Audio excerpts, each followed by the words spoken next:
Yes, sir. Yes, sir. This is Brandon Marshall here on Paper Route. Another episode, another day to be great, another day to be presented by I Am Athlete. You know, built out a platform. There's a lot that comes with it. Sitting here with Corey in the cut, Woo out west, BC in the back. Today's an interesting day, and it's interesting because across the media landscape, the whole wide world, people are making up stories because this is the slowest time in sports. Turn on ESPN, turn on FS1, turn on Pat McAfee show. Hell, even Gilbert Arenas. Guys are searching for things to talk about. This is a really tough time in production, Corey. You know, like no football. Yep. We can't even talk about practice. Slow period. They're not even in practice. They're in Paris. You see Stephon Diggs in Paris. He went from Paris Fashion Week, skipped a week, then it was the couture. So for you fashionistas out there, now what you're seeing is the couture. I don't know what that means, couture. Maybe somebody in the chat can teach me and help me understand. Woo, what does couture mean? Couture definition is the design and manufacture of fashionable clothes to a client's specific requirements and measurements. That doesn't sound like couture. Yes. There's I a lot thought of couture athletes had more to do with color. There's a lot of athletes and artists right now out in, I believe, I don't know if it's Paris or Milan. Paris Fashion Week, obviously, we saw all that. Pharrell able to introduce, you know, his line. He's now the creative director there, so everybody was there. And I think everybody's now in Milan for this couture thing, whatever that is. But anyways.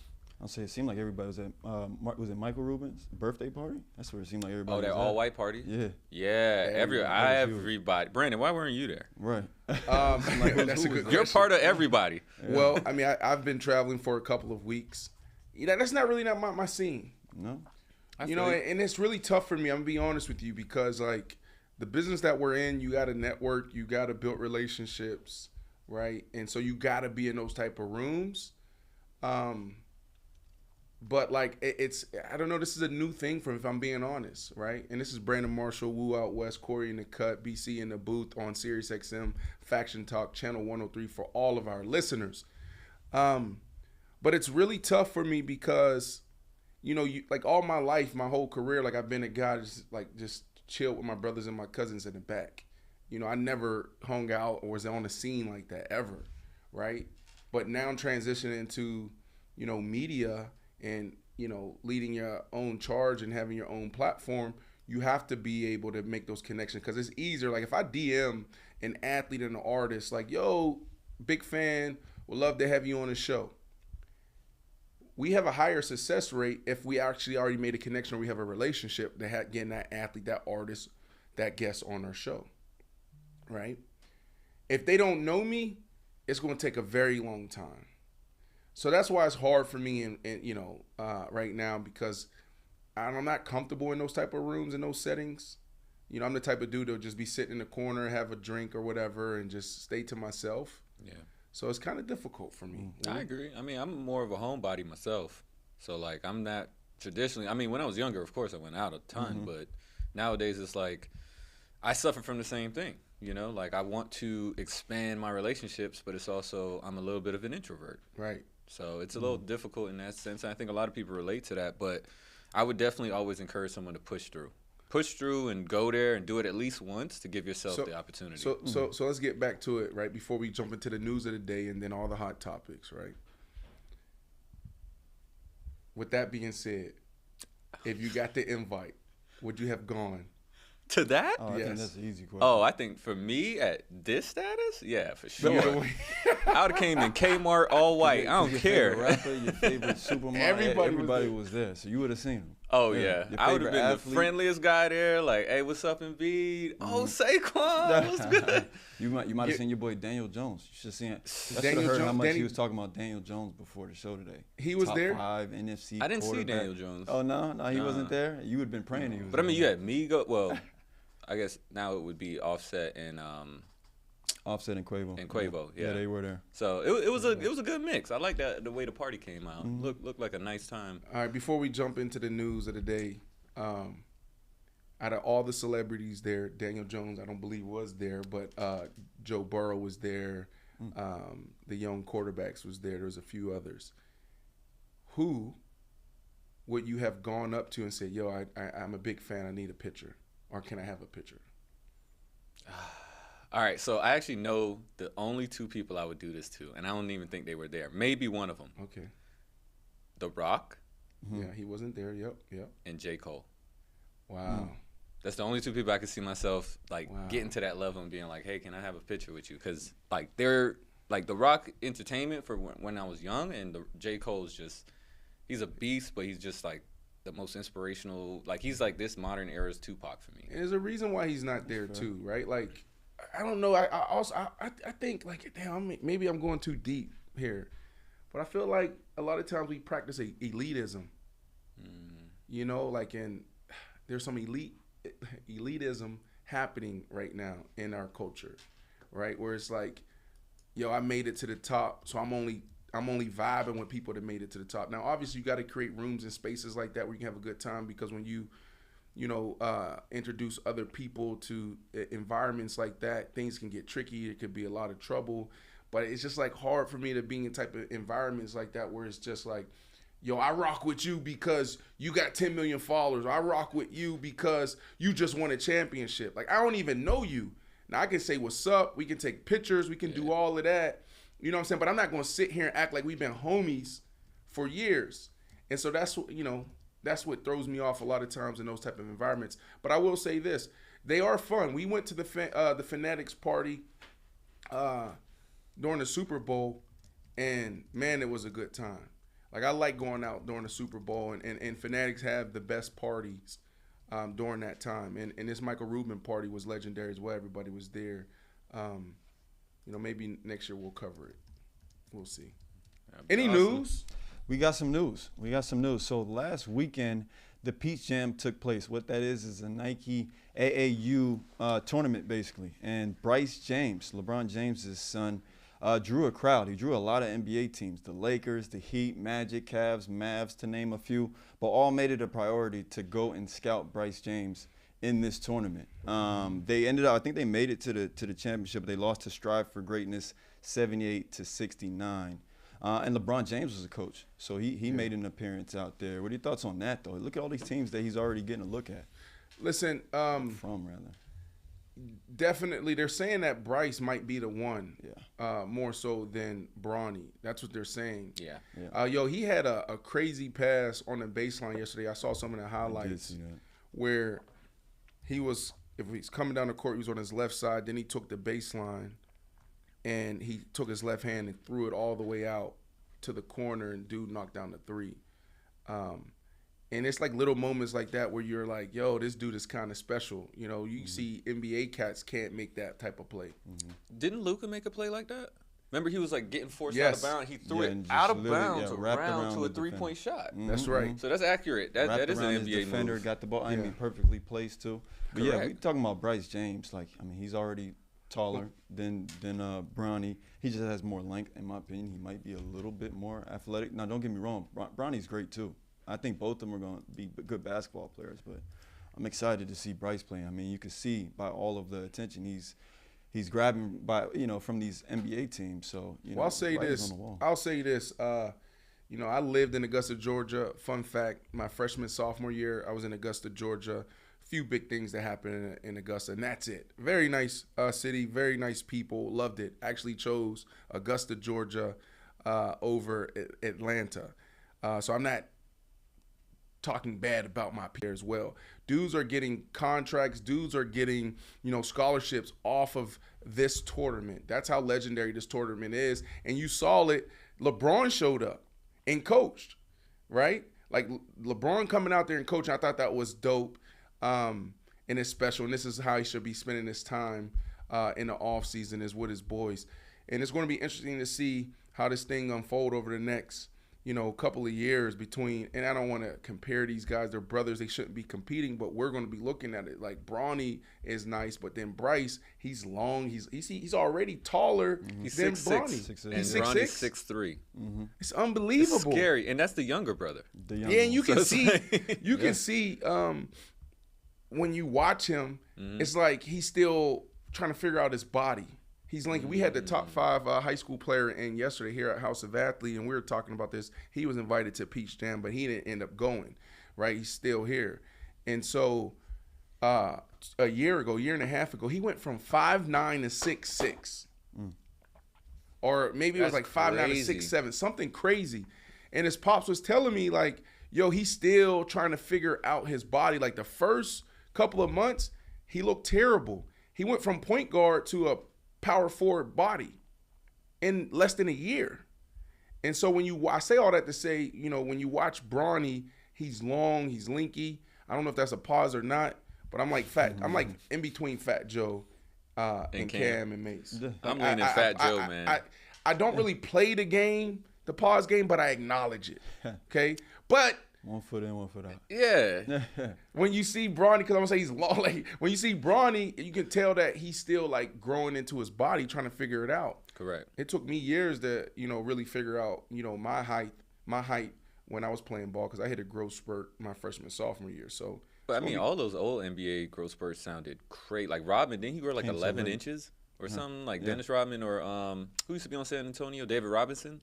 They had like the craziest growth spurts in high school. Similar, like they grew 7 to 8 inches over a summer. Well, isn't that when most guys hit their growth spurt? You know, in high school, late high school, I would think. Freshman, sophomore year. But I get what you're saying too, because like imagine now my arm is an extra 4 inches long. Like I wasn't used to that 3 months ago while I was dribbling the ball. So I mean, I can't relate. But you have knee pains, trying to figure out what's happening. That stuff is real. Yeah. All right, moving on. We mentioned LeBron James. How about this? So a ticket that cost $92 to go and watch LeBron James when he broke Kareem Abdul-Jabbar's all-time scoring record is now being auctioned off for close to $2,000. And auctioneers are expecting this to go for over $5K. We talking about just a game. Like it wasn't like any piece of memorabilia like something he threw into the crowd. No, just a ticket that was purchased to go to the game. Could potentially go for over $5,000. You paying $5,000 for that ticket, Brandon? If it's his last game. I mean, it's a historic game. And I know that created a lot of controversy on our production call today. A lot of controversy. So his last game, you would pay that much for?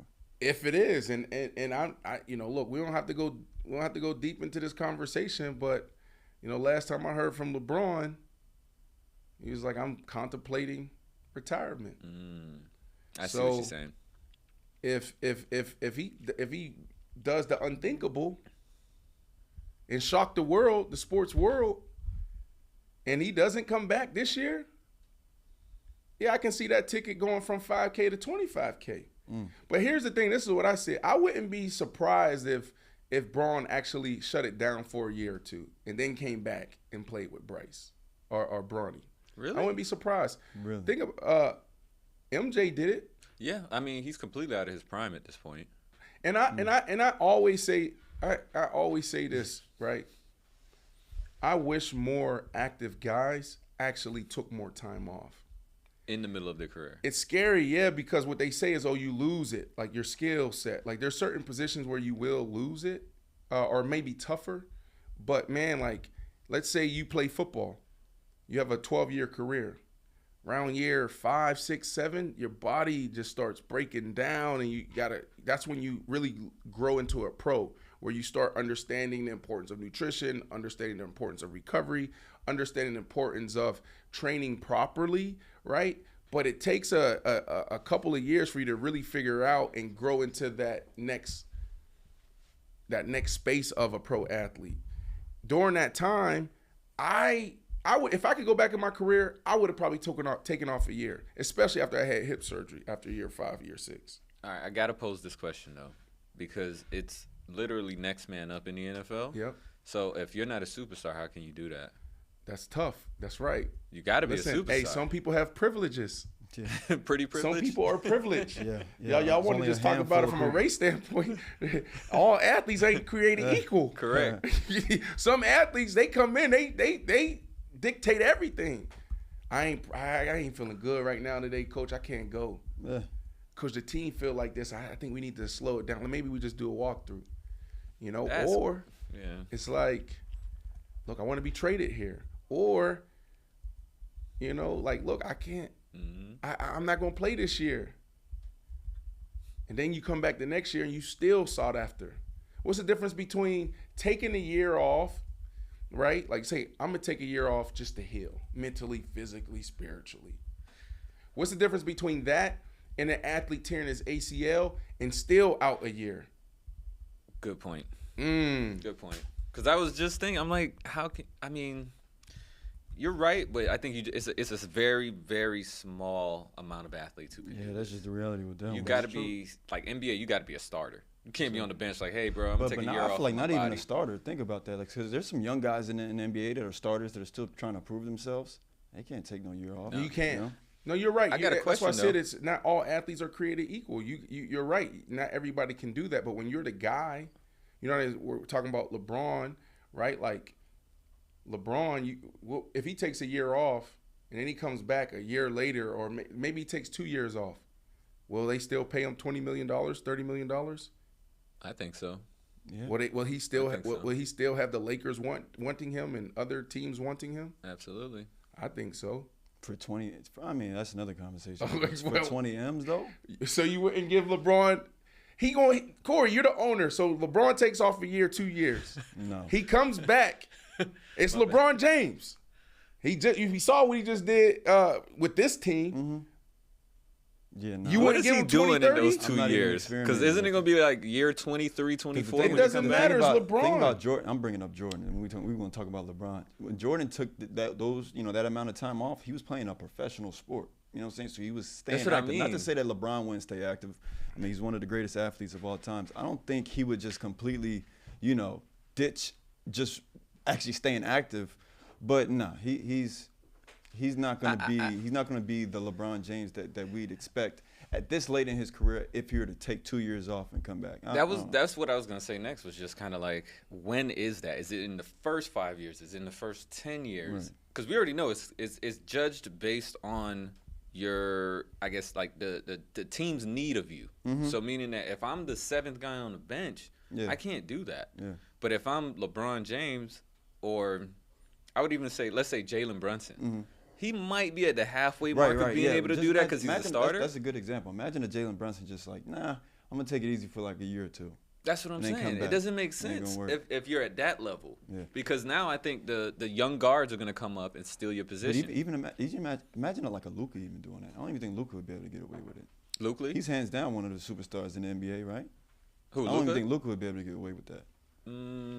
Corey, it might still be too early. Luka, it might still be too early because isn't Luka in the first 5 years of his career? It's too early, and then what if he waits until late in his career? I think the first 5 is hard because you're gonna end up losing some of your youthful athleticism. That's what I'm saying. Them legs gonna stiffen up. LeBron James' legs gonna stiffen up. All right, but what about this argument though? Okay, so you say Luka. I also mentioned Jalen Brunson, so I want to hear your opinion on that. Devin Booker, right? Like when you reach a point in your career where your body is like it just hurts, right? And what we do as athletes, we push through. Corey, take yourself back into when you were playing in college. Mm-hmm. Those moments where you're like, yeah, let me fight through. What if you actually rested? Are you going to come? Would you come back better fighting through, or are you going to come back better actually resting? That's all I'm saying. Yeah. I mean, for me, look, like y'all said, every guy can't do it, but for me, if I could do it over again, probably like after my second year in Chicago, I would have took a year off. Let's go pre-NFL. You think you could have did that in college? Well, no, because you're still like there's moments, right? Like you're not there yet. You're not. Yeah. You're competing against. We're talking about there's 116 D1 universities. We can look that up. We don't have to look it up, but I'm probably give or take a few. And then if you want to add D2, D3, HBCU, you want to add the Ivy League, and then you times that by 90 guys on a roster. That's who you're competing against. Like you gotta fight through. You gotta do that, right? And then once you make it, it's a different ball game. Okay. It's a different ball game. It's 133, by the way, D1 schools. But what I was trying to do is pinpoint, like, where in your career. So I respect that, like, you should do it at least once because the deterioration of your body. But is it the first 5? I clearly agree with you on not doing it in college because you're opportunities? All right, let me put it this way. So I think it was, let's look at it. Let me go to my stats here, Brandon. Marshall stats. All right, so I'm going to pull this up. Then let's go to profootballreference.com. All right. So 2006 in Denver, 309 yards. And then 2007, my second year in the league, was a breakout year. Had 1,300 yards, over 100 catches. And then, no, it wasn't after that year. So then 2008 had another big year, over 1,000 yards, 100 catches. After that, I had hip surgery. Okay. So that was interesting, but I bounced back in 2009, still 1,000 yards, over 100 catches, made Pro Bowl, et cetera, and got hip surgery after that. So back to back. So that's years. the fourth year. Okay. So 2009, after my fourth year, but what I did was this. When I went to go look at or get cleared on my left hip, I would say, hey, doc, I'm feeling something in my right hip. I'm saying, can you check that out as well? But I'm going into my contract year. This is what I mean by when you make it, right? Mm-hmm. There's a certain time you can do this. So he looks at my right hip. He's like, damn, Brandon, you got a tear in that one too. And we're literally, a month away from camp. And I said, all right, well, don't tell the team because it's my contract year. I'm going to play through it, okay? And then after the season, then I'll get the surgery. So I go through that year, end up having a good year, Pro Bowl year, whatever. Get a contract to the Miami Dolphins. Miami Dolphins trade for me, get the biggest contract at the wide receiver position, in the history of the NFL. They fly me in, we sign, boom. I go through 3 to 4 weeks of training, OTAs. One day after practice, I run to the trainer, I'm like, check my hip. They like, all right, well, let's do these exercises or let's do these movements. Let's test it out. I said, no, just give me MRI. I had it on my left before. This feels similar to my left. He said, no, Brandon, we got to go through. I said, just MRI. Yeah. They gave me the MRI. You knew what time it was. We looked at it. They looked at it. They said, damn, I said, this is a tear. And I ended up getting a surgery, right? So then after that, I played for the Dolphins for 2 years. That's 2010, 2011. Feel good there. 2012, I'm super excited. Get traded to the Chicago Bears. Jay Cutler calls me one night. Well, actually, I'm watching Sunday Night Football. Jay Cutler sitting there getting smashed. I don't know if that's a pause or not. He's getting smashed. Okay? I call my brother. Remember, we were drafted together in 2006. Mm-hmm. He was first round. Tony Scheffler's third. I'm fourth round. Then Elvis Dumerville. Then Dominique Hickson. Brothers. Call him, bro. Playing for the Chicago Bears at the time. Bro, I'm sorry, man. Keep your head up. Stay strong. That type of conversation. And then after the call, he's like, yo, let's put the band back together. And I'm like, man, I just got to Miami. I'm going to stay here. We're trash. This organization sucks. But I'm going to stay here. Okay? So he pushed through to the offseason. Guess who comes in trade for me? Chicago Bears. Yep. Jay Cutler went to them and said, I need an X wide receiver. They said, well, we got the draft, we got free agency. It's like, no, I need that X wide receiver, B. March. So they come trade for me. After my second year in Chicago, that's when I would have taken a year off. Now, I know I'm long-winded. I tend to be long-winded and tell long stories. I'm not the best storyteller, but I tell stories. And I'm getting to the point here. 2013. So 2012, I'm with the Chicago Bears, 1,500 yards. 2013, that's 1,300 yards. After that year, I had to have another hip surgery. And I never forget, right, at this point, it's taken a long time to recover. It wasn't as fast as the first 2 hip surgeries. And my mental was like shot, right, because I'm struggling physically. What I end up doing to get through the pain was actually go run on my hip. So I was so stressed out and so frustrated and so down that I put on my headphones and ran the farthest I ever ran in my life, probably like 10 miles. From my house all the way to 172nd and Griffin Road and back. And the whole time I'm crying Because I'm thinking my career is over. I'm thinking like, oh my goodness, I'm not recovering as fast. And I'm thinking about rushing it so I can be right back where I was. That's the year I would have like said, you know what? I'm going to take my time and I'm going to get right. And it may not have been a year. Maybe it was just 6 months. Maybe it was like October, November. You know who did it? Odell Beckham Jr. Now, he had the knee, the ACL, for sure. Like, he wasn't completely healthy. But what he did is he took his time and he waited. Yeah. And guess what? He waited in the right situation. Came about, and now he's making $20 million, almost $20 million. And people wanted to give him a minimum deal last year. Yeah. I don't think this has a big, like impression on your career, but is there any reason why right around that same time of that next hip surgery you stopped getting any rush yards? I don't know if that's just a statistical error, but like that's it stops right at that second surgery.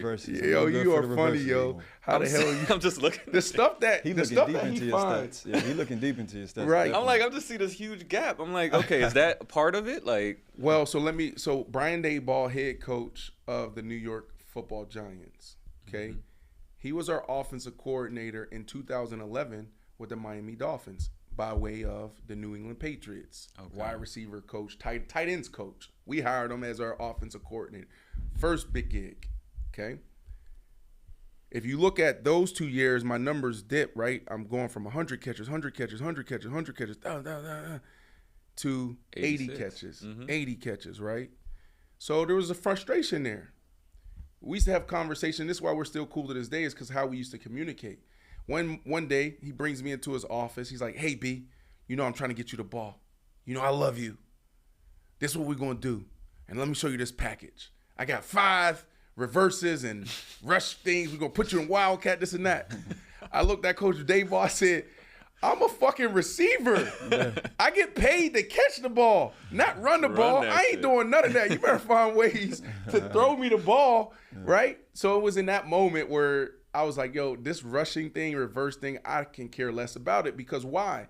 That's another opportunity to get hurt. I'm thinking about the bigger picture, right? Like, I'm not trying to, like, what is me running the ball going to do for our team, for real, because it's not like I'm, Deshaun Jackson. Yeah. Super speed, I can take it 80 yards. Yeah.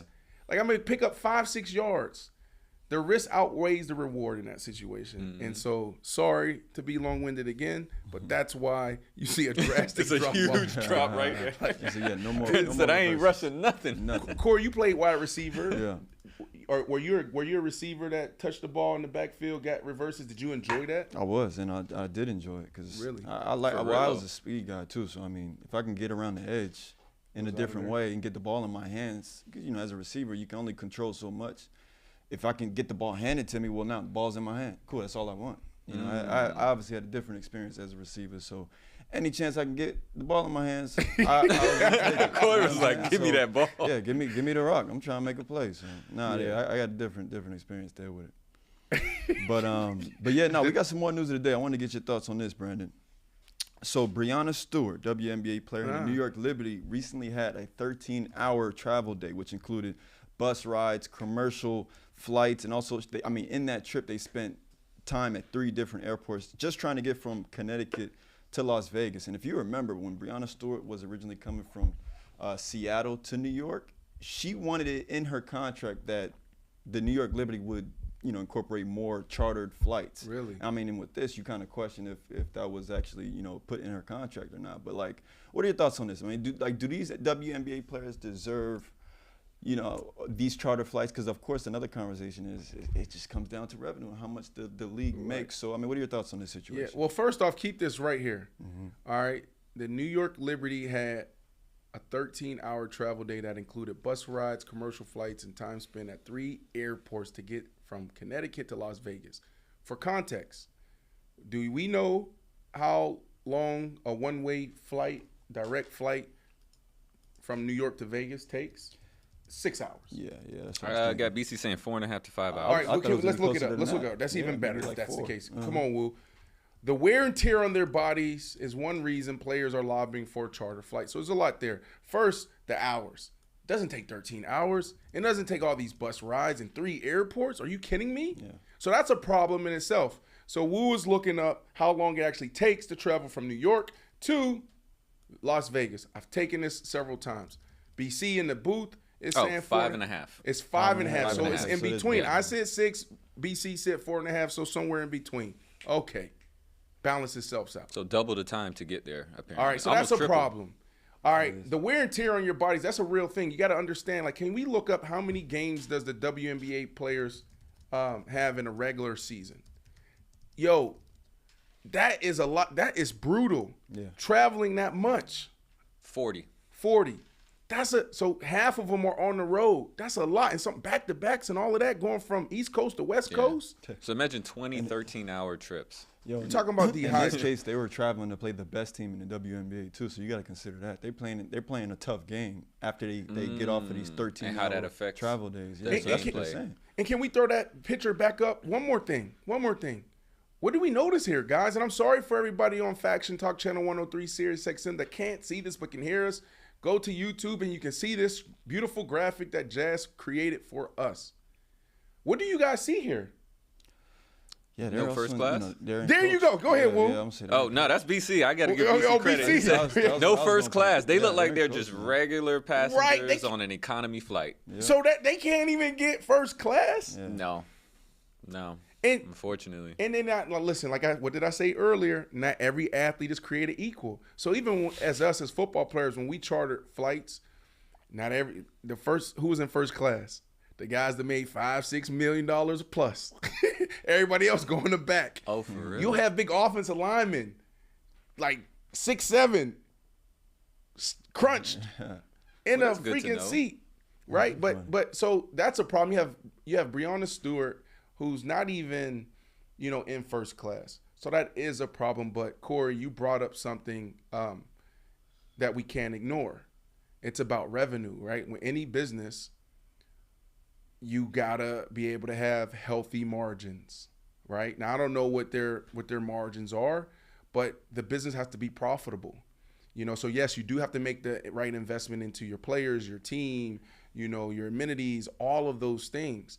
So when you think about charters, that's expensive to fly so many people 20-something times. And so I understand that side of it. I don't know the solution, but I do know that Breonna Stewart and some of our top female athletes deserve better. Absolutely. Even if it's just first class. Absolutely. Better than that. Yeah. No, It's a tough conversation, man. It is, and I mean, to Brandon's point, it's like I don't know what the solution is, right? What they need to consider is maybe how they can generate just more revenue in the sport themselves. I saw something on social media. Tell me how y'all feel about this. Do you think they should lower the rim height in the Tell me why I was WNBA just to thinking about that, 9.5? but I felt like it was or is rude. it 9 feet? 8? I think they were considering 8.5 feet, so we could see more explosive plays from the WNBA. Do you think that's actually a solution? And do you think that would help with viewership? Yes and no. Main reason why I say no is because I feel like we're reaching the point of women beginning to dunk. So by lowering the rim, it takes away from them. Oh, the, so the you're saying ability lower to the get there. rim. Lower the rim so we can see more explosive plays, like see more dunks, Correct. maybe more athletic layups. Interesting. That's the point they were making with potentially lowering it to 8.5. But it's like to Wu's point, it's like they're getting closer and closer to being they're able to getting dunk. taller, Angel more Reese, athletic. Angel Reese, I feel with the proper training she could dunk easily. What you think, B? I think she you've seen can her in dunk. person. She she can can. dunk. She can now. So that's what I mean. If we She lower got the stuff rim, she- doesn't it take away the growth that they've had over the last 20 plus years? I'd say so. It's just there's a lot of WNBA players that can dunk. There are women that can dunk. The challenge is like you think of look at the NBA. Whenever we see an NBA player do a 360 dunk or in between her legs and then dunk it, what does the commentator say? Oh my goodness, he was bold enough to try that in the game, right? So they're saying that because in the game, like everything matters, every point matters. So you trying to attempt a 360 and potentially missing it, it's not worth it. The risk outweighs the reward. So in the WNBA, it's the same thing where we're not seeing a lot of women dunk because, they can dunk, but they rather have those for sure 2 points on that layup than take a shot at dunking the ball and missing it, right, and putting their team in a bad spot. I know that was a little too much. No, but- because it's funny because in men's basketball, the most high percentage, field goal is a dunk. So like that's why I'm like, if they can lower the rim, make it to where more WNBA players could dunk. That's a high percentage. But the reason why I said that because their WNBA players regular dunk. Mm-hmm. I compare that to an NBA player's 360 windmill between the legs, right? You mean like a two-hand just going straight up? Yeah. One hand, two-hand, regular dunk. Like the percentages, the risk outweighs the reward. Mm. So you on a fast break by yourself, WNBA, right? Fourth quarter, crunch time, which means 4 minutes or less, back to back, down by 2. Mm-hmm. You gonna dunk it or you gonna lay it up? I guess I gotta lay it up if I'm in that familiarity. Like I know that this is gonna work, but I think there's a part of me that believes they would want to dunk. They want that slam. They want that so feeling. Many WNBA players just punching it. And think about highlight tapes, right? When you see a NBA game, they showing the cross, they gonna show the shot, but they gonna damn sure show a dunk. Mm-hmm. You get what I'm saying? So like their highlight tape doesn't include that because it's probably bounce passes, fast running, shooting, because that's the game. I guarantee you. So like the marketing isn't even there in order to kind of like, like I think the to bring WNBA is in a really good spot right now. To be honest, like I don't know if we need. I like that. That's my first time hearing of it through you guys talking about. There's conversation around lowering the rim to 8.5. I think that's interesting. I would like to see that actually, but I don't think they need that to break through. All the storylines now with Angel Reese and what's her name, Caitlin Clark. Caitlin Clark, Clark. They really put a huge spotlight on the WNBA or just women basketball. Period. Like, I think we're only at like the beginning of that game starting to really take off. Like if we get to a point where they can start dunking, obviously the shooting is spectacular. I think everything else about the game except the aggressive nature of the NBA is what's missing from WNBA. Talking about aggressive, I have some aggressive stuff happening right now. What's that? More news. Really? Yeah. Anthony Edwards. Have you guys been following Anthony Edwards over the last 2 weeks? Very eventful last 2 weeks. Leaves his agency, goes with WME. He's out there. Some of the biggest athletes and stars are signed to WME. The Rock, I think he works over there. Diddy. The UFC, the WME owns the UFC. Exactly. That's what I mean. It's a big conglomerate, the WME. Right? Yeah. Like, I mean, the list goes on and on. Just Google WME. So he goes out there. He flies out to L.A. He's surrounded by all these top executives in the boardroom, and they wow him with a beautiful presentation. And they sign him. He leaves his agent to go to WME. And guess what WME does a week later? They sign him to a $260 million max deal. Sure did. Boy, cashed out. Is it 5 years? I believe it's 5 years. Yeah, 5 years, 260. So what happens when you do that? Your DMs get aggressive. Sure do. I want to take a look at this video, and then I want to see. I want to get y'all response after. Hopefully, you guys haven't seen this already. Hey, all you females who think y'all finna come up off from signing the contract, she the only one? No, her. Boy, don't lie. She the only one that's coming up. Look, and she new to the table, so I'm a little green for her. Everybody else, the light is the same color as my damn jacket. Hey, you talking about? You feel me? Ladies trying to have respect for Anthony right there. Yeah, no, that was respectable, wasn't it? What stood out to y'all? The respect he had for his relationship. Mm-hmm. His relationship with his dog or his lady? Yeah, no, his lady. Come on, the dog is new. So no, he said you ain't see what he did. I thought he said the dog was new to the relationship. No. Oh. What he did was like, what did I miss, B? He showed his girl, but like then he panned to the dog and was like, yeah, that's who the only person that is green. I'm green for or whatnot. And she said, stop playing. Yeah, she's like, stop playing. You ain't see it. Can we let's roll it one more time? Roll it one more time. I completely saw the video. Roll it one more time for Woo. I'm sorry. All you females who think y'all finna come up off from signing the contract, she the only one? No, her. Boy, don't lie. She the only one that's coming up. Look, and she new to the table, So I'm a little green for her. Everybody else, the light is the same Lord. color as my damn jacket. Hey, you talking about? You feel me? Yo. Okay. Okay. I saw the He's trying to camera be move funny, kind of man. like to lock in the dog. But yeah, no. Assuming he meant his relationship, Right. I thought it was a great thing because it just shows consistency for black men and also just like loyalty. You know what I mean? Okay. Woo's always gonna go deep. I'm always gonna go deep, bro, because I'm trying to get back to the black family. You know what I mean? Like The just, black nucleus. Yeah, exactly. The non-toxicity. So I'm always promoting that. Yeah, no, I respect it too. I do respect it going on social media. But like, yeah, the DMs must have actually been getting crazy though for him to address it on social media. You think they're that bold? Women are that bold? Like they? Absolutely. Anyone on the internet is gonna be that bold. I think. So what you think? Like I would love to actually have 10 minutes in his DM.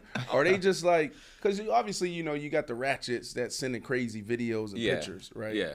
But like, all right, he signs this big deal. Or they hitting him up now like, yo, you know what I'm saying? See you at the All-Star game. Right, like, Right. like what's the tone now? That's interesting. I didn't know they was that bold.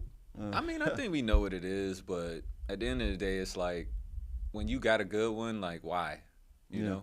Like why even go there when you know she gonna hold you down on vacation, she gonna do all this, and at the same time, man, everything at the end of the day, dark lights, turn off everything, it's the same thing. So like you gotta have someone that's gonna be true to you at the end of the day, and if he knew her from high school, ain't gonna get much truer than that. And that was the story, right? That they were like high school I'll sweethearts. double check, but I think they are high school beautiful. sweethearts. Yeah, I love their relationship. I love how they can. You got to be able to have fun with it as well.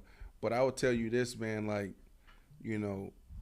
it's like, it's just those guys. They have a different level of pressure they have to deal with when it comes to that, right? Like he's $260 million deal. Everybody sees it, right? Now his DMs are flooded. You fly into a city, you walk into the lobby of the hotel, and ain't nothing but chicks in the lobby, right? So it's like every single day, as soon as you walk out your crib, a lot of these guys, man, it's just thrown in their face. It's really tough. And Wu, since you love to go deep, right? Like we can do that for a few minutes. I think that you have to be intentional, have boundaries.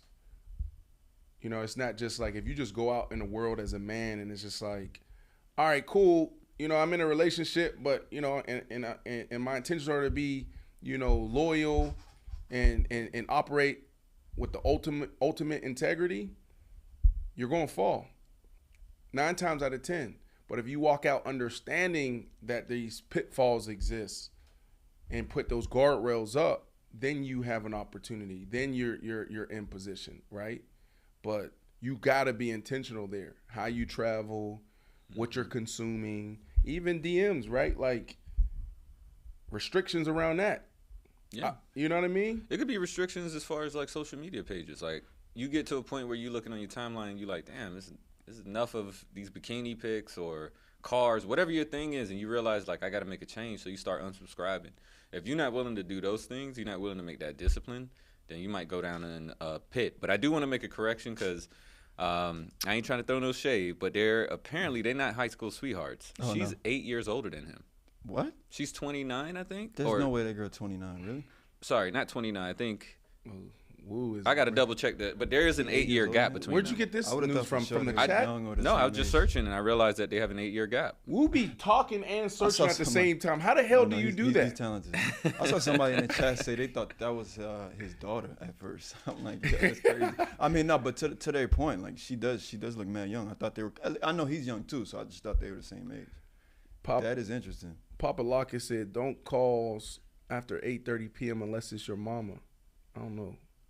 Big difference being in a relationship with the average income, but being in a relationship with above average income is 2 totally different worlds. Do you guys agree with that in the chat? King Cook said, big difference being in a relationship with an average income, but being in a relationship with above average income is 2 totally different worlds. How do you guys feel about what King Kong wrote in the chat? Start with I you, agree. Will. You agree? I agree. I think that money always, regardless, it could be $10 between, 2 homeless people. It's gonna destroy you. money is a big issue. I definitely agree with King Cook there that like if I go get a regular girl off the street and I got $10 million, it's gonna be a difference versus me go find someone who also makes $10 million. I think that's what Wade went through, right? Like that's where I think his relationship blossomed. No, so I think well what with King Cook Gabrielle. is saying is like, all right, a man or a woman walk out into the world with $10 million target on their back, just signed for $260 million. Yeah. Right? Whatever the number is. The world knows that. Their pressure, their challenge is going to be different than the man or woman that walks out into the world that may be bringing in $5,000, $10,000 a month. Mm-hmm. Do you agree with that? I mean, yeah, I still kind of lean into like I think that's a lot of pressure to deal with because like even let's say from the person's 5,000 perspective, I think you feel like you might have to live up to something, right? Because now it's like maybe my gifts can't be good enough. I can't afford to buy you those nice things because you're a millionaire. In some cases, let's say all I can provide to you is my looks. Right. You know? So, like, that might be a disadvantage that creates a lot of arguments. But, again, that's why I think sometimes you have to find people on your level. You have to find people who are going to be able to understand. Like, you always hear it with musicians and actors. Like, they understand the industry. They understand what I'm going through. So, like, money's always going to be an issue. I think you have to find someone who's on the same wavelength mentally. You saw, Corey, we can go to the next thing, but I was looking at The Rock. The Rock posted something. The Game posted something. I guess The Rock sent them a video, right? The Game, I think, had a big party in L.A. this weekend. Hit up The Rock. Your man, is it fair to say your man crush? Because you said there's only two people in the world that you would ask for a picture. Yeah. You said The Rock, and then you said J. Cole. So is it fair to say that's your man crush? I would say more You like could a describe it as hero something else. in a sense. I don't know about man crushes. I'm Man still crushes, Jamaican wow. at the end of the day, bro. But About your boy over here, huh? All right, so The but Rock. like as a child, he was a hero. I watched a lot of wrestling. I get jumped it, I off the get it. couches. So yeah, I would say like in a hero atmosphere. Yeah. Somewhere Okay. around there. So the Game hit up The Rock, and you know, and this will add a little bit to this conversation. He hit up the Rock and said, "Yo, can you send me some of your tequila, tiramisu, something like that?" I know And his it's like name. the #1 spirit ever, like the fastest growing spirit ever, the fastest growing tequila. Terramana. ever. Terramana. There you go. So he sent them a video. And he's like, in the video, you know, he said, "I'm sending this. Have a great time. Blah blah blah." And to your question, if I'm coming to your party, and he looked at the camera, he said, "Absolutely fucking not, because I want to stay married. You guys have a great time, but I'm not going." And that just goes to, you know, what we're talking about is, you know, being intentional and having those guardrails is extremely important. And a lot of us dudes, we don't have that. You know what I'm saying? We don't sit down and we're not intentional in how we move, and that's why a lot of us fall, you know. Yeah. All right, fellas, moving on. Some good culture talk. Huh? But let's talk the NBA. So a big trade took place last night. The Boston Celtics have traded Grant Williams to the Mavs as part of a 3-team trade. All the teams involved in that, Mavs, Spurs, and Celtics. So the Mavs, they get Grant Williams out of this trade. Spurs get Reggie Bullock, an unprotected Dallas pick swap in 2030, excuse me. And Celtics receive multiple second-round picks. But I want to talk about the Mavs, right? Because they add somebody like Grant Williams. And reports are also saying, but the latest actually kind of contradicted it, is that restricted free agent Matisse Thybulle, another defender, well-known defender, has been offered a contract by the Mavs. So that's another defensive player that they're trying to add. I like what they're doing. I like what they're doing here, Brandon. What are your thoughts on this addition, and how can that improve the Mavs team in the West? Grant Williams is one of those guys that super consistent, and he's always going to be there. He is a difference maker.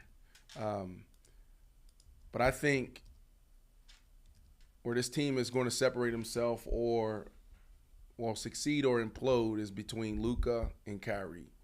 And that's been a conversation since the trade happened, right? You saw where the Dallas Mavericks were before they acquired Kyrie Irving. They acquire him, then they go the opposite direction, right?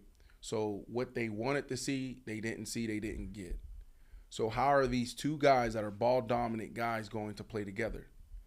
If those two, all right, can find a way to coexist, I think there will be challenges in the West, right? Look at what Luka's been able to do by himself. Correct. Right? I mean, Zinga, before he was traded, poor guy on one leg, he barely was available. But you have Luka out there doing damage by himself. Now you added Kyrie, and I do think Kyrie has a chip on the shoulder. I do think you're going to see a different Kyrie. I think Kyrie's going to be available, meaning, all this in and out of the lineup. I think he's going to be consistent there. And now you got two guys that can be in a discussion for MVP. Now you got two guys that can drop 40 on any night. Everybody else, and obviously on the show, we talk a lot about depth and, what you need. So this is where the Grant Williams of the world and some of the moves that, you highlighted comes into play. But, man, if those two at the top, if mom and pops ain't good, nobody good, right? And so that's what I'm paying attention to is how are they going to jail? And I was shocked I was surprised that Kyrie Irving signed back with the Mavericks. Me too. Were you? Yeah. Me too. Yeah. It just felt like it was going to be LA. Yeah.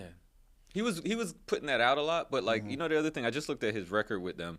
He started at around the 53rd game of the season. And I don't know why in my memory it's shorter because we look at Kevin Durant going to the Suns. He played, 8 games? So it's like you don't have enough there to really see what he could have done during the series.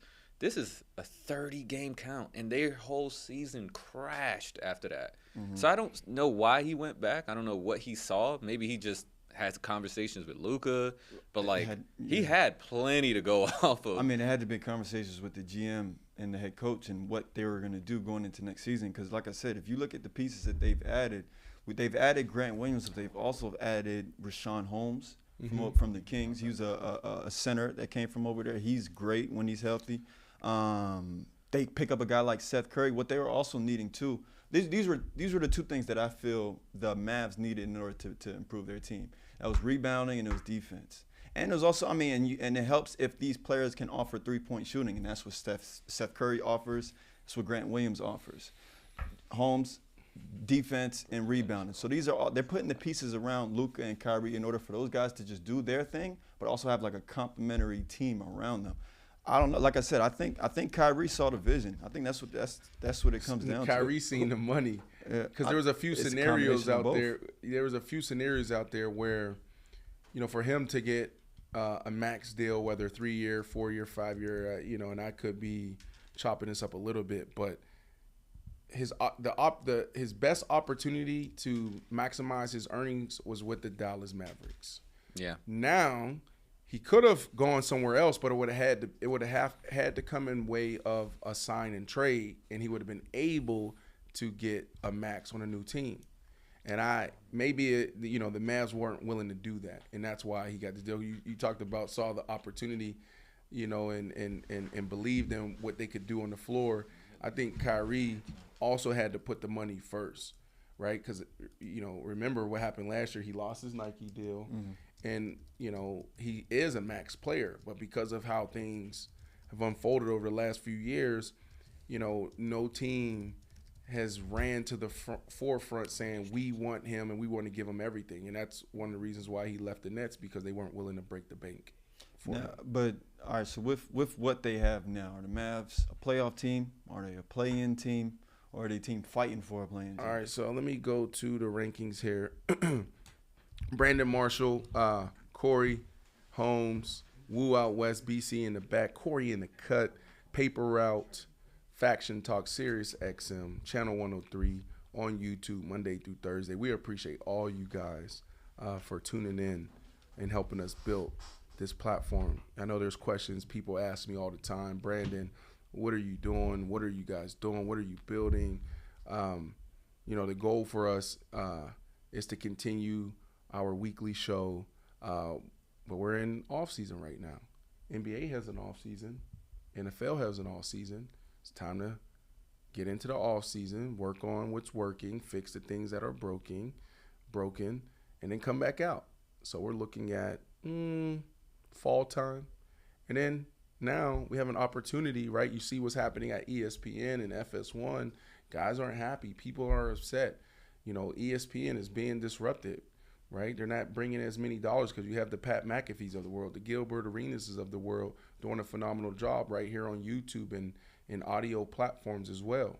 So we have an opportunity to build out our version of our daily shows, whether it's debate shows, whether it's just news. So that's what we're doing. But going back to the question and the topic, you asked about the Mavericks and their place in the West.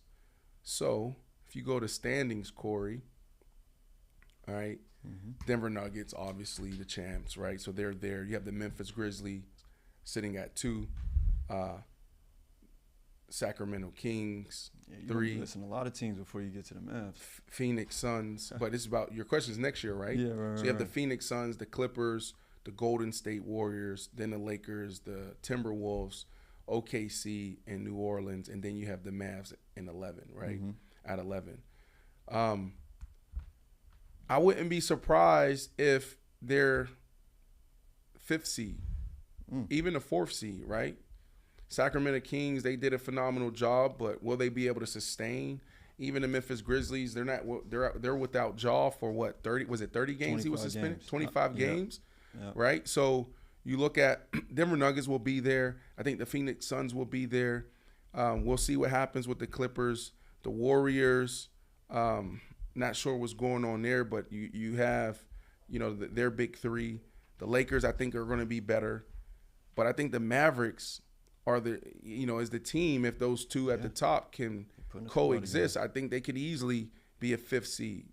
Yeah. And if they really play to their full potential, could be a 4th seed. I don't see why they wouldn't be able to accomplish that. Yeah, no, I hear you. Yeah, it was just so disappointing to see them finishing where they were last year with all of that potential. But, I mean, we see now, too, they kind of kept that group together, but they've added some people. So interested to see what the Mavs do next season. But moving on, this is this guy's name's been circulating all week. But Damian Lillard, the latest in his situation is that his agent, Aaron Godwin, is now warning teams outside of the Heat not to trade for him. And, we talked about this earlier in the week, that the Heat might not be able to come up with a package by themselves that could satisfy the Portland Trail Blazers, so they may start to incorporate, several other teams. And it's interesting because there's players all over the league still trying to recruit him. The latest is that Jason Tatum recently tried to recruit Damian Lillard to Boston. But of all these teams, right, like what team do you think Damian Lillard has the best chance to win a championship with? Because the Celtics are a team that's in there. You've heard of all of them. Boston, some say that they imploded. They were supposed to be the team out the East. I mean, I think that's some majority. So Boston, I can see them getting it done with Dame. The Miami Heat, I love that, right? Because this is the culture, and being able to add a guy like Dame, I think that would be a perfect fit for him. And then also, I know the Lakers. I don't know if the Lakers are still in it. I think they're out the running. They're out of the running, but like even Dame to the Lakers, like I always love pairing LeBron and in the AD with a guy like that. I think they'll be right where they need to be, and then you can take a little pressure off of LeBron, where LeBron doesn't, he don't have to carry that burden of, I got to give you 20 and 10 every single night, right? Like LeBron, if you look at LeBron's, now I'm getting off topic. LeBron just came up. But if you look at LeBron's, like his career stats, and then you just go to the column minutes, what you will see is he's actually playing less, or games, excuse me. He's actually playing less games over the last 5 years. And, we like salute Bron for his durability. And I think that Bron is extremely smart and strategic and knows that if he wants to play with Bronny, if he wants to continue to play, he needs to be smart in how, he played these games and when he played these games. So I say all that to say Dame there will take pressure off of him, and it will take pressure off of AD because we know AD is in and out of the lineup frequently. Yeah. I just with Damian Lillard going to LA, they're just going to have to blow up a lot of their team, a good portion of their team, in order to acquire Damian Lillard. I think of the teams that make sense right now, like I said, you know me, I'm a Heat fan. So, of course, I'd love to see Damian Lillard go to the Heat. I think it makes sense for him as the player he is. But, you know, the Clippers are a team that's coming up. Again, the Celtics are a team that's coming up. Those are teams that could use him. But, I mean, at this point, Damian Lillard, he's chasing a ring. Like, he wants to win a ring at this point. That's right. I think who do you got? You got the Heat. I got the Heat. Not That's bad. what I'm saying. They're all good options. But in my opinion, for what like trade assets a team has, it's like a mix, right? Like the team that has just enough to give away in order to acquire them and also remain a contender. Right. It's only a few options, and I feel the Heat probably is at the top. Then you have the Celtics, but because the Celtics, they just acquired Porzingis. They have, you know, 2 players on their team that are going to potentially get, you know, supermax contracts. There's no room for Damian Lillard on that team, if you ask me, because we talk about depth. That'd be a super top-heavy team. That'd be a team kind of just similar to the Suns. So right now, I understand why Damian Lillard and his agent are saying, hey, listen, we only want to go to the Heat, because I think they feel that's the best chance that he has in order to win a championship. Yeah. Listen, and this whole conversation around players don't have leverage, please. Dame is going to get what he wants. Mm-hmm. And that's why they're getting ahead of this, literally looking at everybody in the league, putting everybody on notice, saying, don't trade for me. You know, and I can go into story time, you know, just on the other side, on the football side. You know, I remember the Cleveland Browns wanted me when I was leaving Chicago. I wanted to get to New York. I wanted to play for the Jets or the Giants. That time it was just the Jets because Coach Todd Bowles just took the gig. And so the Cleveland Browns was just like full court press on me. They had everybody reaching out to me, hitting me up. And I looked at them, I said, I would retire before I become a Cleveland Brown. Right. And that's before, like, I think there's some good energy around the team right now in the organization. I actually think that the Cleveland Browns is a team to look out for this year. Mm-hmm. But back then, bro, like, you didn't want to go there. That's where receivers and players went to die, right? So Dame will get what he wants. Yeah, no, that's how I see the situation ending up, too. All right, moving on. This is an interesting one. Shaq, he reacted to Jeannie Buss, leaving him off of the Lakers' top 5 all-time list. And Jeannie, who she had on her list was Kobe, understandable, Kareem, which makes sense. She had LeBron James, Magic Johnson, and then get this one, Brandon, Phil Jackson. Right. She put Phil Jackson on her list before she put Shaq. You think this was a little disrespectful to kind of go with the coach before incorporating Shaq, a guy who brought, you know, several rings to the organization? I think that Jeannie Buss tried to make an impossible situation possible, right? Like, this is impossible to rank, you know, your top 5 all time, right? Like, she put herself as an owner in a tough spot. This is for players. This is for us on YouTube and on social media. Owner should not be in this situation, especially not an owner of the Lakers. Yeah, right. When you know that has so many legends that's come and contributed to this amazing organization, right? So I say that because you got Jerry West, right? Shaquille O'Neal, like you said. And then if you go back, what is it? Baylor? Elgin Baylor? Yeah, right. Like, there's so many players, right, that's probably deserving to be in this conversation. Right? Who does she have on there? So she had Kobe, Kareem, LeBron, Magic. I mean, I can understand all of those picks, but she went with Phil Jackson before Shaq or even some of those other players that you mentioned. I get it, but like, it's the players. The players are the ones that are making it happen. What about Wilt Chamberlain? I think he was there for like a shorter period of time. So that doesn't count. So okay, cool. But not top. Yeah, not top. Well, then if that's the case, LeBron's been there for a couple years as well. Let me see that again. I just think like Kobe for sure. Mm-hmm. Like all these guys for sure. You know, like a coach, like you say Phil Jackson. Without Phil Jackson, yeah, they win 1 or 2 championships, but they don't win. You know, as they don't win as frequently as they did without him. And you really think that? Yeah, 100%. This is the greatest. We're talking about the. But look. He's probably the greatest head coach in basketball ever. Do you think a team? How does he not be on this list? All right, but and then I know what we talked about earlier. JP's like, what we can't forget here is that they dated. Yeah. So like some people think this is messy, and this is her going with her ex, Right. Phil Jackson. They were together for like 10 years or a long time, Yeah. right? Yeah, you didn't want to strike a nerve, I guess, but no, come on, man. I mean, because look, you take Shaq off of those teams, do they win a championship? Absolutely not. I think they have a better chance with an interim coach. It's just tough. That's why I than said without it's Shaq. that's why I said it's an impossible conversation, it's an impossible situation right now, right? Because I like you take Phil Jackson out, you put in Shaq. Then there's going to be an argument that, well, what about without Phil Jackson and bring in a triangle? You know, do they succeed, right? And then Phil Jackson being that guy, you know, that's sitting in between Kobe and Shaq. Let's not forget about the tension and the beef that was there for some time, right? So, and then even LeBron, you take LeBron out, like there's an argument that, you know, Shaq was more valuable to the Lakers than LeBron. But LeBron got them out of a drought. Yeah. He delivered, whether you like it or not. 2020 in the bubble, the Lakers got their what championship? 17th. 17th championship. They were in a drought for damn near 10 years. Can we look at maybe Google's probably like 7 years? It was exactly 10 years. 2009 to 2010 is when they won their last one with Kobe, and then there was like 7 years where they didn't even make the playoffs. What was that playoff drought? So 10 years where they didn't win a championship, and then 6 years. They didn't make a play. The Los Angeles Lakers didn't make the playoffs. Yeah, that's crazy. So I'm saying all that because income LeBron then delivers a championship, and there is a moment out there where LeBron said something to a fan. They were pissed off, and LeBron said, "Damn, one ain't good enough for you." Mm-hmm.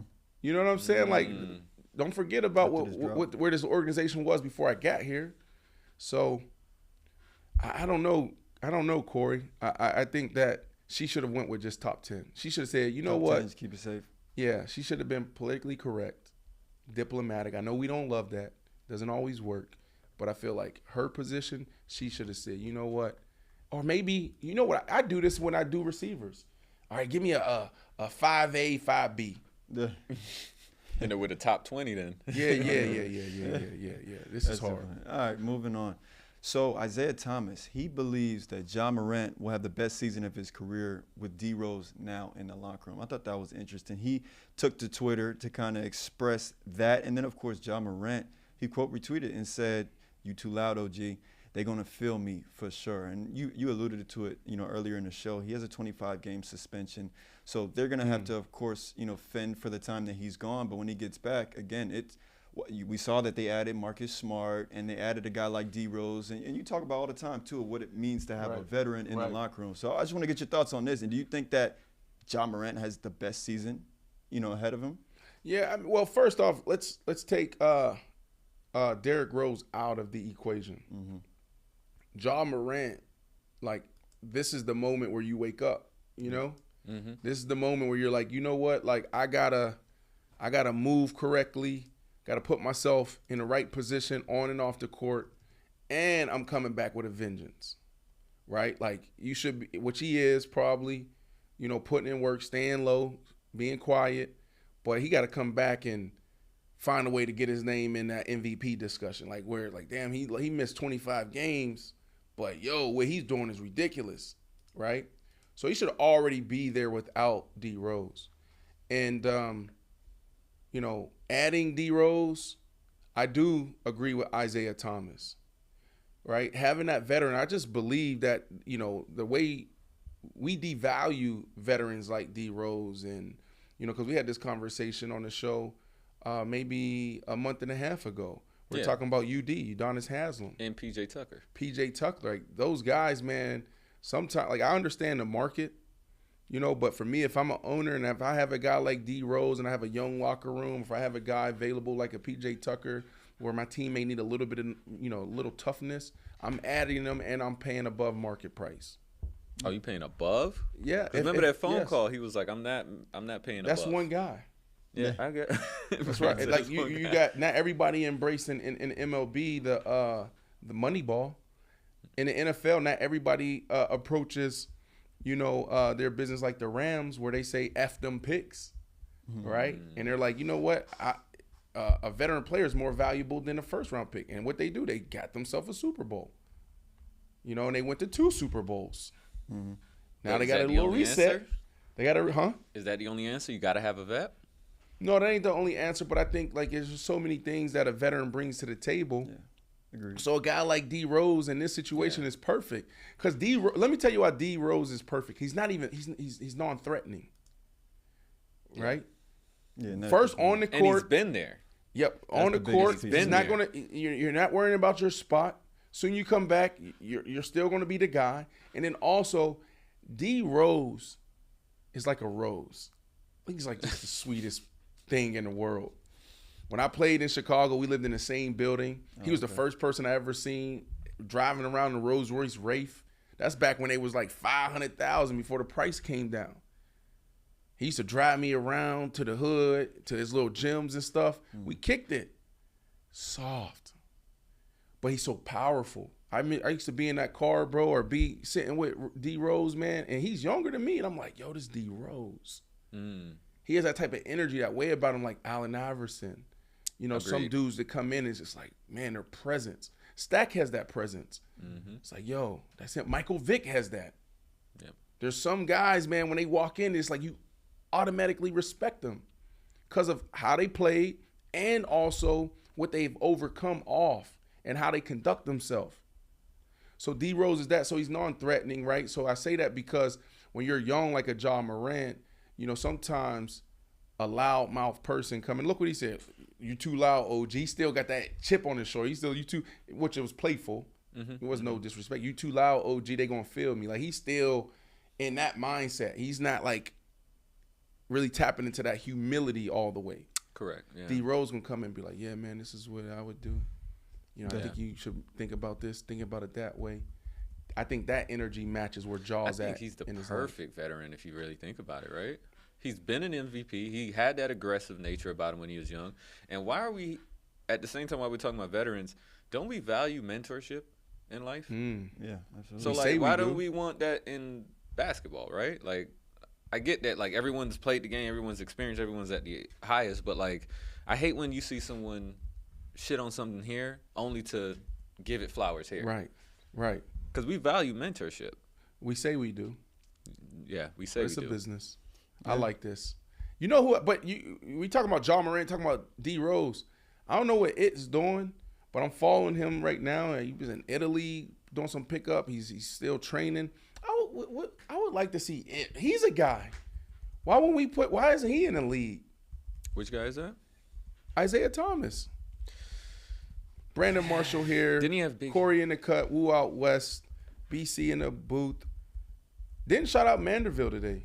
Is Manderville here? Didn't even see him. He's here. No, he's out. He's actually doing some He's not some here. research for us. We have some stuff. It's a happening. day off. Mysterious. No. He's doing some research on some stuff I don't want to mention to the audience, but we're getting them prepared for another adventure on our paper route. Today? Adventure. Not today.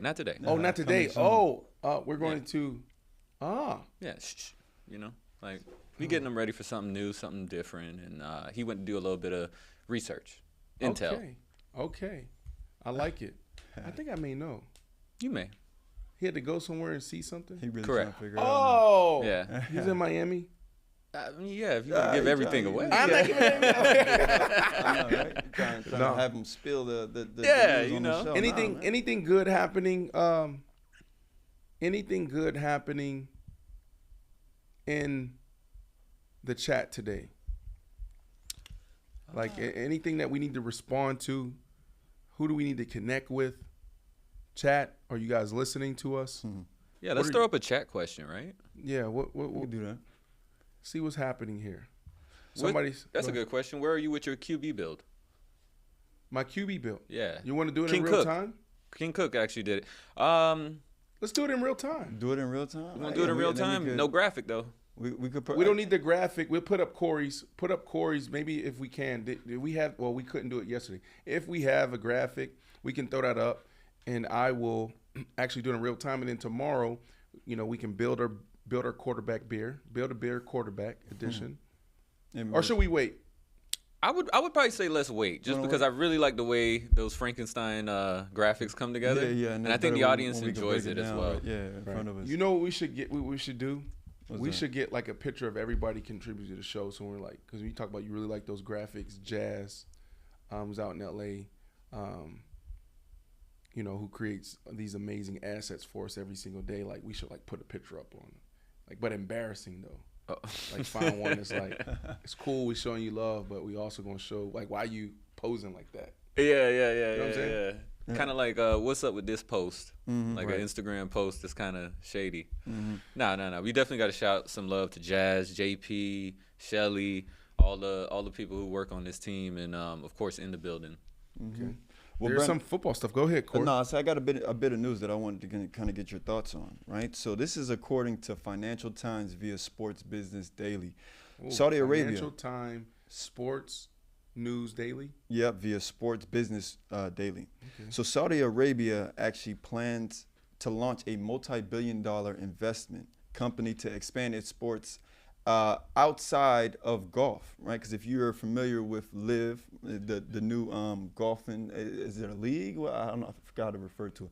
But they came about, and it was from the back end of Saudi Arabian investment. So what they're looking to do is to expand their reach outside of golf. That is, this is the end of the report. They said either in tennis, it was tennis, it was soccer, and then it listed other sports. And what people are speculating is that they could potentially dip into the NFL and dip into football, whether it be by directly buying into the NFL or compete or creating a competing league, a league to actually compete with the NFL. I wanted to say impossible. Go ahead. Yeah. Well, because we've seen leagues like the USFL and the XFL and whatnot. But the deal is with that, it's like they lack resources. Saudi Arabia certainly doesn't lack resources. Again, I want to bring up the Live Golf because they forced a merger there with the PGA. Right. I wanted to present the hypothetical to you, Brandon. If we see the Saudi Arabia get involved, again, they could potentially start poaching players, or like I said, come up with a league that has the resources to potentially compete with the NFL. That was the reason for, the AFL-NFL merger in 1970. What are your thoughts on this whole situation? Could you think that could possibly happen? Yeah, so my initial thoughts in reaction to this is no chance. It's impossible. But when you think about, how they were able to force this merger, if you will, with the, PGA tournament or the PGA, they can do this in the NFL. It all came down to money, right? The top guys, the Tiger Woods of the world, the Lord McIlroy, what's his name? Rory McIlroy. And there was a few other, maybe Justin Thomas. The guys, the top earners, they were the ones saying, oh no, this is disrespectful. Why would you ever do that? You can't do this. Talking to the players that were taking the bag.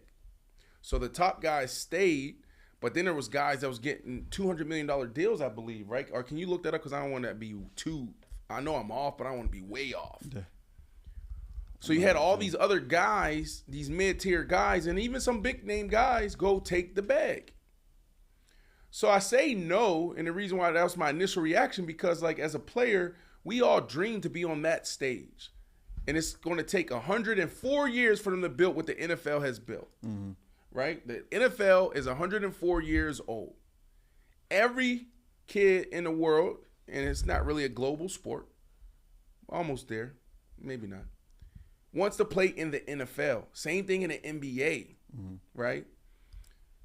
The PGA, the reason why that's interesting is because like some people saying it's like it just hit this point where it wasn't growing anymore, and it's like what viewership is it growing? Like are they growing into new audiences and new communities? So there was a lot of opportunity there. Now, if you see the XFL, you see the USFL, right? If the Saudis want to get into in football, be challenging, but think about the guys that are making $1 million. Those mid-tier guys, $4 million, $5 million in the NFL. But the Saudis come and say, here's 10, here's 15, here's 20. That's play money for them. Yeah. Now you can see a problem because in the NFL, there's it's opposite ends of the spectrum, right? It's black and white.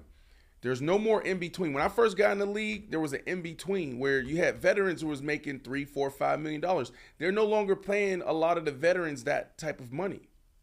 What they're saying is you're either a rookie that's on minimum salary, you have a huge upside, or we're giving you big bags. All that year 10, you're still making a couple $1 million. They're not doing that, right? So all those guys in the middle could potentially be given an opportunity to make more money. And what would that do to the NFL product? So I can see the Saudis being a threat to the NFL, but do they want to take on that? That's tough. I mean, because like you said, all it's going to take is for them. I wouldn't say all it'll take, right? Because like you said, you're competing really with the history of the NFL. But because right now, I mean, there's an issue. You know, players feel like they're not taken care of after football. What if they could present that in their league? And we're already talking about them potentially making more on an annual basis. It'd be tough. I mean, money, like I said, money has so much power.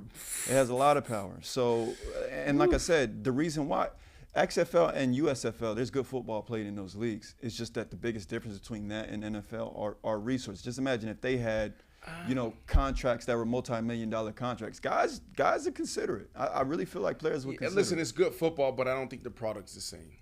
I think there's a drastic drop-off from the NFL to the XFL. I truly believe that. You also got to look at the opportunity there, and these are all hypothetical. This is all what-ifs, right, Corey? But, you know, think about a guy like you. You know, when you came out, what year did you come out? High school. 2014. So 2014, where, as far as rankings at the wide receiver position nationally, where were you ranked? 7. So you were 7. What if, instead of you going to a Notre Dame, and the other guys that maybe went to Florida State or USC, what if the Saudis came and said, SAU. Hey, here's a $100 million deal, Corey. Now you're not only affecting the NFL, now you're affecting NCAA, the whole pipeline.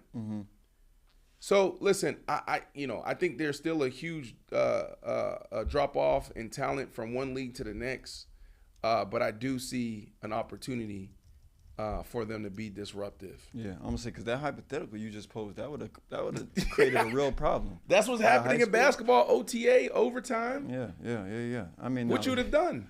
I would have took that contract. I ain't gonna lie, $100 million out of high school. I don't blame him. Yo, hey, that's all up. business, man. That's where all that emotional stuff and go I'd out. still be able to play football. So if he's sign me up. Correct, but the thing is, like, is the viewership there? Like, do they even enjoy football in Saudi Arabia enough? They don't have to. They could. The ESPN. Yeah, but we got XFL, and I mean they suffering. But their numbers went up. But you know, I will say this though. You know, when you talk about like these broadcasters and viewerships, that's where the NFL is extremely powerful, right? ESPN, look, you want this deal for the NFL, you can't be in business with them, right? Like a lot, we see delusion. Is it delusion? Not delusion. Collusion. Collusion happen all the time. Owners versus players. It can happen league versus league as well. Look, you want to do business with us, you can't do business with that new league. Because right now the XFL and USFL is they're friendlies. That's what it is, right? Because the NFL looks at it as a pipeline. You're not ready for the NFL, but man, another year or two developing, you could be ready. Kind of like the G League. That's exactly what it is. Yeah. Yo, if you're a GM, since we're on like these alternative leagues, if you're a GM and the quarterback of the USFL won back-to-back champions and was the MVP, would you consider bringing him on? Absolutely. And that's what I love about. I don't know about the USFL. There's a quarterback. Yeah, there's a quarterback in the USFL right now. I actually really like him. He went to FIU. He just won back-to-back championships in the USFL. You have to consider it. You have to bring him in. Now, I don't know the the rules in the USFL regarding like players and their availability for other leagues. But what I like about the XFL is I believe in the middle of your contract, if you get a call from an NFL team, you can let you go. Yeah. And so that's dope. Like I think that's what I want to dope. see. Like I want to see in real time a guy ball out and he get the call, right?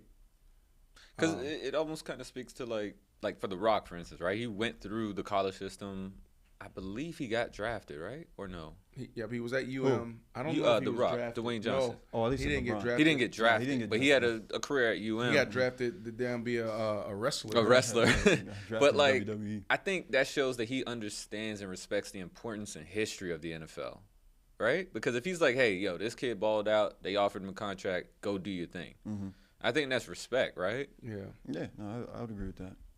Yeah. That'd be a dope way for them to enter, though, to kind of create a path to the NFL. And then if they get popular It's all enough, about the bread. People are smarter now, man. Like you, when I was coming up, you know, it was all about the love of the game. You know, it was just, I love this game, just want to play this game.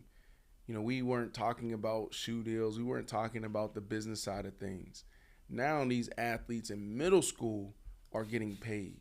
And I mean, athletes been getting paid for forever, but now it's like a thing since you know, this ruling, NIL was passed back in like 2020, 2021, whenever it was, or 2022.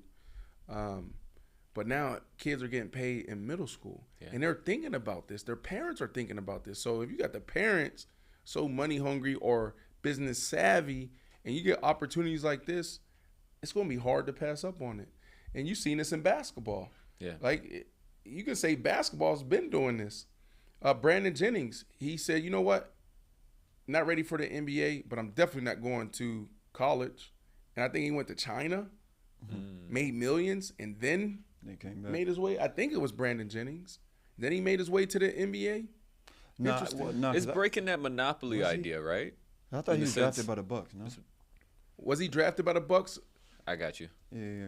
I think he was drafted by the Bucks actually. Because I just recently saw this. That's the only Right, why I'm saying it. right. Because he was in the same draft class as Steph Curry, I believe. Yeah, first round, 10th pick. Yeah. Google, but he could have been drafted out of the You're right. league, though. You're right. It could So have been out of Google that. what NBA player is it? Foregone. Foregone. Oh no, I want to say At Google what NBA player, whatever,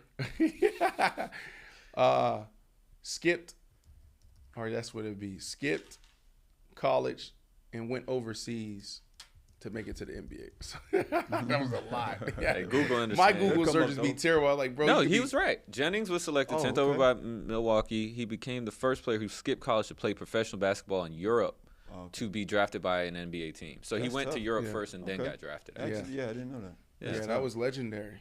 Wow. That's smart, man. I think it's in the athlete's hand now to get their money first. Facts. Yeah. Because the thing about that, if you go to college, you're not getting paid for real. And then in this whole NIL thing, the reality is there's only still a handful. Top percent. That's it. Making money. You got it. That's it. Right? So now you go to college. I got a roommate that was better than myself and Mike Sims Walker. We were all roommates. Mike and I made it to the NFL, right? Made great money. And the guy that was better than us and smoother than us, Andre Sumter, Slim, he ain't even have a chance. Why? Because he hurt his knee. He had 9 surgeries before he graduated, I think. Dang. Blew out his knee, hyperextended. I never forget in spring ball, running like on the left side, I think it was, and it was like a post, and quarterback overthrew just a little bit. Stephen Moffitt, put his leg out there and just hyperextended. Boom. That was I it. know that injury. Yeah. Right. So Yeah, think I've about seen that. Like, man. And Go that's get why your- it got to be an athlete's league, man, because your career could end like that. Yeah. And that's the thing. You really only have like, what, 10, 15 years, maybe, in your What? 20s? 10, 15 years. What? Meaning from like excluding high school and back all the way to retirement. You 10, might have 15 10 to 15 years if you get lucky. To make money? No, I mean to be an athlete. Oh yeah, if you get lucky. Yeah. Yeah, the yeah. ones You can make really as in much the money mix. your whole life, but I'm saying to be an athlete, it's Yeah. a very finite window. That's right. So you gotta get your business But done. but you got to put in all the factors, like injury is a big thing. So yeah, like you said, if you're lucky, but man, most guys play 2-3 years. Yeah. You got to look at the numbers too. There's some phenomenal athletes that never made it to the NBA or made it to the NFL. First round draft picks who ain't never do nothing. Right. Mm-hmm. We know. I remember I was looking up something the other day, and it was like 2 pictures that came up from 2018. I'm like, wow, this guy was gonna be big. I Yeah. don't even remember him now. Right. So Was it's that like, a pause? Was that a pause? He's gonna be big. Nah, I guess we can't do that. I lean into the Fat Joe side, but yeah, I guess we're gonna have people stumbling over their words, trying to put their that's thoughts at least together. a yo, right? right. Fat Joe said, "I like Dick from Kansas." I like loud in the mud. Right. And then when he repeated it, he paused in between that. Hey, Brandon, we actually got a question in the chat. Serious question from Christy O. She says, Brandon, how do you feel about my little sis Kiki dancing with Usher? I know Brandon wouldn't be upset if she was his girl. Had you seen anything on this? Oh, no. Brandon will definitely be upset. I won't do that. No, like, we pay homage. You know what I'm saying? Like, respect. We can take pictures. Yeah. You know what I'm saying? Like, but it's like not everybody. It gotta be like a Usher, a Jay-Z. Yeah. You know what I'm saying? It's cool. It's like, yeah, like, and I'm asking, we big fans. My lady a big fan. Can she take a picture? Boom, I'll take the picture. But we not dancing and doing all of that. No, that's for me. So you protective over yours, right? It ain't protective. It's just like there's boundaries, respect. No, absolutely. Yeah, it's not being protected. That's an it's intimate respect. thing. It's That's an boundaries. intimate situation. You're being sung to, and I don't know. I think maybe there was like some like it was real close. It was real intimate. Yeah. No, that's me. That's what we got. Yeah. You don't get that to the world. Yeah. Well, another part of this conversation, do we have a picture of Kiki? We could see if we got one. Let's see. Because with this situation, since we're on it, the whole TL's been thrown in an uproar because Kiki's boyfriend didn't like the outfit she was also wearing in this video where she was dancing. That's with Usher. different. Is that is it a different story? Listen, let me tell you something. All right, we go to Europe. We can take the top off. Topless beach, all of that, right? Like that's what they do over there. Yeah. All right, you can do that. Now we ain't just prancing around, Right. but I'm okay with that. And you know what else? I actually like I like my lady look good and really sexy as well. We ain't gonna do that. Just we in Miami, we just going to a regular dinner. But if we had a dope event, something, put it on. Okay. Put it on. So I had nothing wrong with that. Yeah. You know what I'm saying? For most men, we like that. Like, yeah, that's my lady. Right, exactly. Yeah, right. but, and then if she conduct herself, she carry herself like in that way where it's like, look, but don't touch. Or don't think they ain't nothing coming back over here. I don't care what you throw at me, some comments, whatever. You ain't getting nothing in response. Yeah. That makes us feel like, yeah, that's me. No, for real. Yeah, and I don't know if you guys actually saw the picture Kiki Palmer. I don't have no issue with it. We got it coming up. We got Do the we? picture coming up. Okay. Because it is one of those weird things. I think guy DNA is weird, right? Like, we're super protective, but And then we we also want to be sensitive. respectful.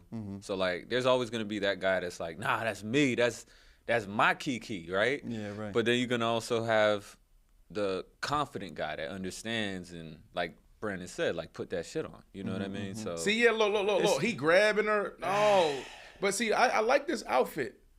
You know what I'm saying? Like, I'll buy that.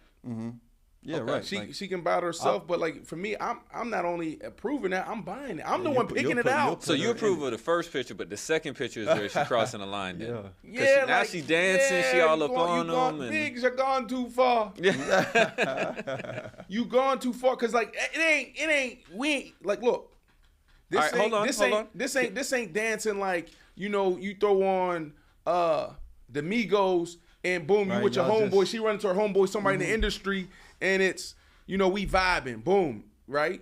That ain't that. This Usher. Usher sings love songs. yeah, Right. yeah. Baby making music. Slow dancing right. music. And you yeah. grabbing her singing this type of song, Yeah. and you Usher. Come on. No, What chance you got? I feel you on that. Because, look, I do feel like it's a fine line. I see both sides, I really do see both sides because I'm with Brandon, too. I'll put her in a dress like that. But where you kind of cross the line is when you start to get touchy-feely. And I might not even really have a problem with that because what if that's like her idol? What if that was like her favorite artist of all time? Yeah.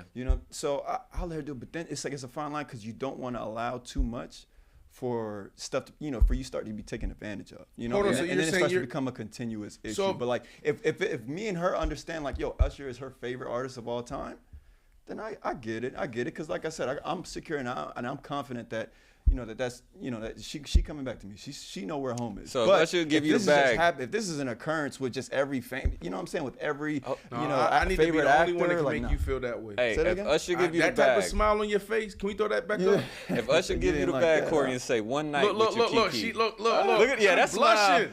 I guess it depends on smile who. is- Yeah, I don't. Yeah, What if that was the I case don't know. though? Listen, me and my son need to be the only ones that put that type of smile on your face. I don't even like the way Usher looking at her in the first photo. Right. Yeah, look, like, That's what I right. picked too. Yeah. Oh my God! I just noticed that.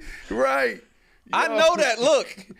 He said, ooh. Yeah, that's what it Ooh, was. Kiki. And look, why she turned that way? Why is Kiki turned that way? I think that She's was, showing them on purpose. I actually think I was Yeah. in the middle of her doing a spin. Why is she spinning for Usher? She know what she wearing. I feel homie. Now, not everything he said, but I would feel some type of way. Now, my thing is, I wouldn't have publicly said it. Like I don't believe in, airing family business or like them type of emotions out on Twitter, no Instagram. Never doing that. But when we come, like, we got to have a conversation. If I'm in Vegas with you, we might not be flying home together. This is an issue. Hey, you gonna have to catch that charter with the WNBA, man. Like, Spitting for Usher, you crazy, right? Yeah. But you gotta rethink some things. Think about that, man. You crazy. Even like, there's some couples that can get away with that. They be like, yeah, like, here's my celebrity crush. We can't play them. I had a ex one time. We did this game, and it was my dumbass decision. Who's your celebrity crush? Vin Diesel. Every time I see a Vin Diesel damn movie, I'm thinking about this. Like, damn, this is the dude she like. oh, I see what you're saying. Vin Diesel? Isn't that the dude in Fast and Furious? Fast and the Furious. Yeah. Did you start walking around in tank tops? Just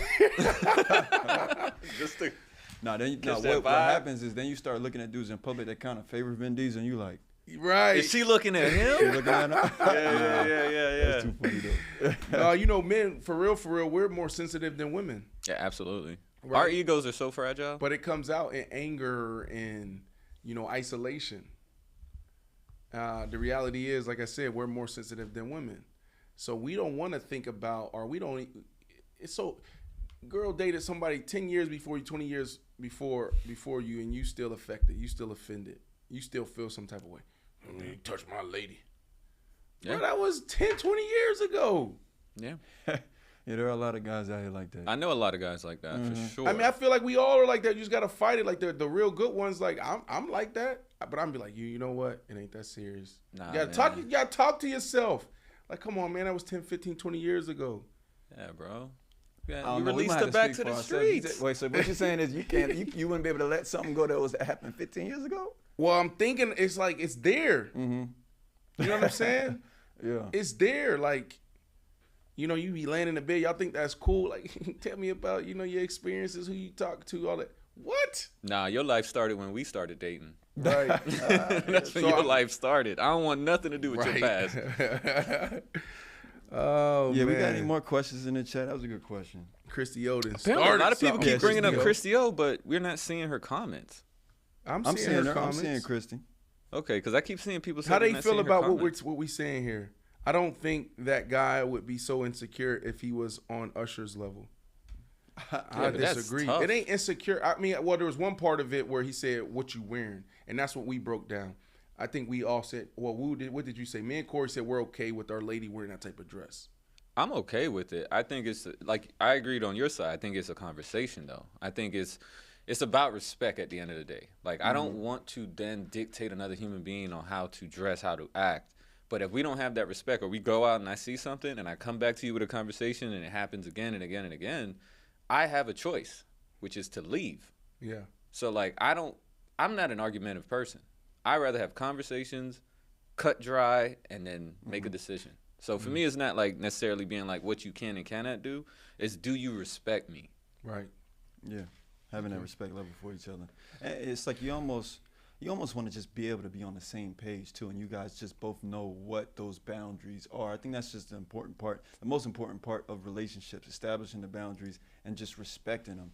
You should establish early on, though, like, hey, listen, you can wear what you want, you know, but just when you know you might have like a little bit of a guilty conscience when putting it on, all right, let's just talk about it. Let's talk about it. Let's talk about where we're going, maybe. And then, you know, I think those are the conversations that you should better have, as opposed to, like you said, allowing things to happen or letting things to happen. That's got a little bit control. What was you gonna say? And I also, as you were saying that, Kenyatta Ali brought this up in the conversation, which is, if I met you that way, then what's the case? You get what I'm saying? Like, if I met you at a party and I could see what Usher saw, and now 3 months later I'm upset, what does that say about me? Yeah, but a lot of times we doing some of these things to catch that one. You know what I mean? Men, we do it.